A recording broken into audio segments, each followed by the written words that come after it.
नमस्कार दोस्तों। हमारा लोकसभा चुनाव जो है ख़त्म हो चुका है और रिज़ल्ट भी आ गया है।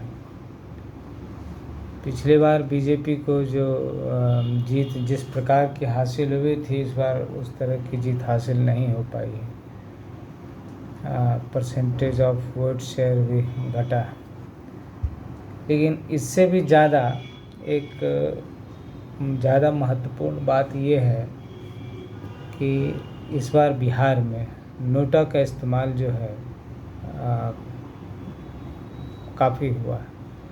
पूरे बिहार में अगर हम देखें, ओवरऑल लगभग 9 लाख नोटा का इस्तेमाल किया गया है। 8,99,616 या कुछ लोग 8,97,000 बोल रहे हैं, तो हम इसको 9 लाख मानते हैं। लगभग बिहार की जो भी कास्ट हुआ है, लगभग 2% जो है 2% ही आता है। तो 2% लोगों ने किसी भी कैंडिडेट को अपने क्षेत्र में पसंद नहीं किया है। तो इस चीज़ को पॉलिटिकल पार्टीज़ देखेंगे, हमें उम्मीद है, और वो ये चीज़ विचार करेंगे कि ऐसा क्या है जो 2% लोग जो हैं बिहार में नोटा का इस्तेमाल कर रहे हैं। हमें उम्मीद है, ऐसे तो मुझे नहीं लगता है कि वो सब अभी देखेंगे, लेकिन जैसे जैसे नोटा और शक्तिशाली होगा उनको ये देखना ही पड़ेगा। तो इसमें जो मैं डेटा देख पा रहा हूँ, गोपालगंज सबसे अधिक यूज़ हुआ है। 42,863 नोटा का इस्तेमाल किया गया है। हाजीपुर में 36,927, झंझारपुर में 35,928, बांका में 34,889, समस्तीपुर में 32,668, मधेपुरा में 32,625, सीतामढ़ी में 32,133, भागलपुर में 31,803, खगड़िया में 31,111, वाल्मीकि नगर में 30,709, शेवहर में 30,168।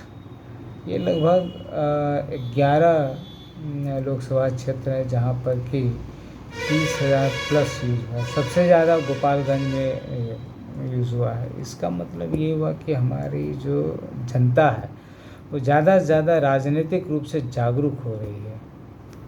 वो अपने नोटा के इस्तेमाल को समझ रहे हैं और किन्हीं के काम को वो अगर पसंद नहीं करते हैं तो उसका इस्तेमाल कर रहे हैं। तो ये जान के बहुत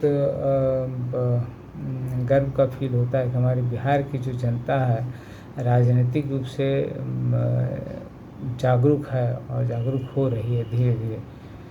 ज़्यादातर हम लोग जो वोट देते हैं धर्म के नाम पर, सनातन धर्म की रक्षा हो रही है। बीजेपी साहब वाले एक ठेकेदार हैं हमारे हिंदू धर्म की रक्षा करने के लिए।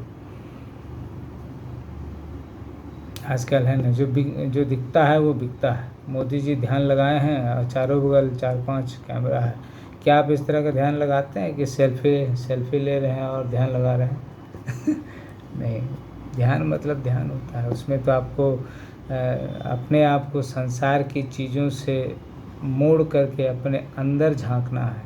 आपके अंदर जो आत्मा है, जो मन है, उसमें जो गहरी शांति है, जो गहरा सुख है, उसको अनुभव करना है। अब फिर अपने मन को, अपने आत्मा को उस परमात्मा से मिलाना है, उनसे भेंट करना है, उनका अनुभव करना है कि परमात्मा है क्या। हिंदू धर्म की व्याख्या सिर्फ छोटी सी चीज़ों से नहीं हो सकती है।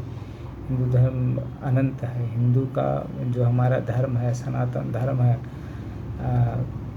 उसको ये बीजेपी वाले व्याख्या नहीं कर सकते हैं, आरएसएस वाले व्याख्या नहीं कर सकते हैं। हिंदू धर्म तो इसको व्याख्या करना शायद मेरे बस की बात तो नहीं है, क्योंकि मैं भी एक सांसारिक आदमी हूँ और संसार के सुख दुख, घृणा, क्रोध, ये सबसे लगा हुआ हूँ।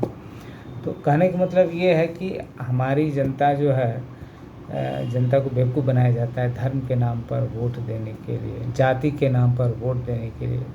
हमारे कार्यालय में अक्सर होता है कि भूमिहार लोगों ने इस बार उसको वोट नहीं दिया, भूमिहार उसके विपक्ष में होगा, मुसलमानों ने उनको वोट नहीं दिया।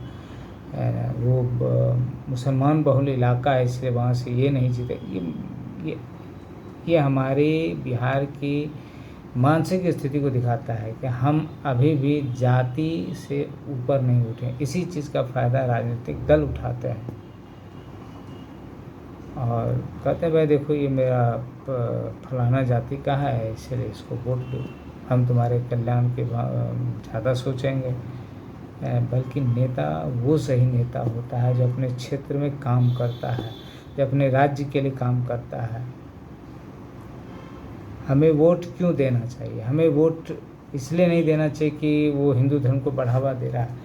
धर्म के पहले सबसे पहला चीज़ होता है हमारे पेट में खाना जा रहा है कि नहीं, हमारा शरीर स्वस्थ है या नहीं है, हमें रहने के लिए घर मिल रहा है या नहीं, भाड़े में भी अगर हम रह रहे हैं तो भाड़ा हम दे सकते हैं या नहीं। मेरी पहली प्राथमिकता ये, हम अपने बच्चों का पालन पोषण ठीक से कर पा रहे हैं कि नहीं, हम उनको अच्छे स्कूलों में अच्छी शिक्षा दे पा रहे हैं कि नहीं। चुनाव इन चीज़ों से की जाती है, न कि वो हमारे सनातन हिंदू धर्म तभी सुरक्षित रहेगा या मुस्लिम धर्म, कोई भी धर्म हो तभी सुरक्षित रहेगा जब आप सशक्त होंगे, आप मजबूत होंगे, आप में इतनी क्षमता होगी कि आप विचार कर सकते हो।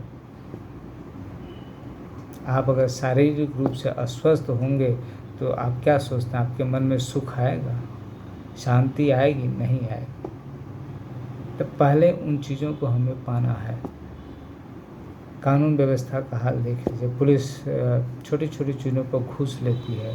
ग्राउंड स्तर की मैं बात बता रहा हूँ। ये किसकी जिम्मेदारी है? सरकार की जिम्मेदारी है। सरकार ये बेसिक चीज़ हमें नहीं दे पा रही है। हम छोटी सी शिकायत लेके पुलिस स्टेशन जाते हैं, वो हमसे घूस मांगते हैं, हमें से गाली गलौज करते हैं। एक जो शिकायत लेके गया है, ये कहते शर्म की बात है और हम इसे ध्यान नहीं देते हैं। हम जब वोट डालने जाते हैं तो इस अव्यवहार को प्रतिक्रिया देने के बजाय हम हिंदू के नाम पर, जाति के नाम पर और जाति के नाम पर धर्म के नाम पर और जाति के नाम पर वोट देते हैं। तो हमारी स्थिति कैसे सुधरेगी? हमारी स्थिति नहीं सुधरेगी। तो ये नोटा का जो इस्तेमाल हुआ, ये वैसे लोग हैं जिन्होंने इन सब चीज़ों को दरकिनार कर कहा है कि हमें काम चाहिए, ज़मीनी स्तर पर काम चाहिए। मैं इस सरकार के किसी भी क्रियाकलाप से खुश नहीं हूँ और हमें इस बात से गर्व होता है कहते हुए कि हमारे बिहार के 9 लाख लोग जो है नोटा का इस्तेमाल किए हैं और इसमें सबसे ऊपर में है गोपालगंज, हाजीपुर, झंझारपुर, बांका, सभी में 43,000 हमें उम्मीद है कि हम लोग इसी प्रकार से नोटा का इस्तेमाल करके लोकतंत्र को जीवित रखेंगे और अपने सही मुद्दों पर सरकार को वोट देंगे। धन्यवाद।